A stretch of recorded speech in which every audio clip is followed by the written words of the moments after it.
3 common mistakes કે જે તમારા પિમ્પલ્સ અને પિગમેન્ટેશન્સને વધારી શકે છે. તમે સીરમ, ક્લિન્ઝર, ફેશિયલ માસ્ક વગેરે યુઝ કરી રહ્યા છો, પરંતુ તમારા પિમ્પલ્સ અને પિગમેન્ટેશન ઓછા જ નથી થઈ રહ્યા, કારણ કે હકીકત તો કંઈ અલગ જ છે. તમે તમારી સ્કિન પર બહારથી શું લગાવો છો એટલું જ જરૂરી નથી, પરંતુ તમારા શરીરની અંદર શું ચાલી રહ્યું છે તે જાણવું પણ એટલું જ જરૂરી છે. પિમ્પલ્સ હંમેશા પેટ અને હોર્મોનલ ઇમ્બેલેન્સના કારણે થતા હોય છે. જો તમારું પાચન શક્તિ કમજોર હશે, તમારું લીવર ડેમેજ હશે, તમને હોર્મોનલ ઇમ્બેલેન્સ હશે, તો કોઈ પણ સ્કિન પ્રોડક્ટ્સ તમારા પિમ્પલ્સ સારા નહીં કરી શકે.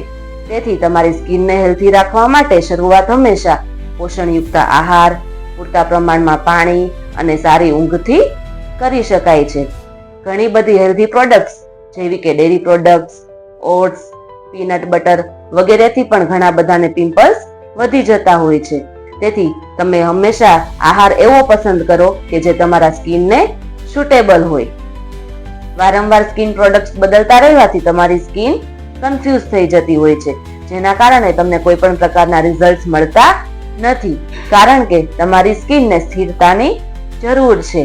તમારી સ્કિનને થોડો સમય આપો અને તમારી સ્કિનનું સાંભળો, નવા ટ્રેન્ડ્સનું નહીં.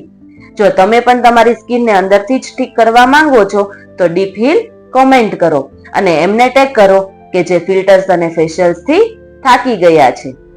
જય શ્રી કૃષ્ણ.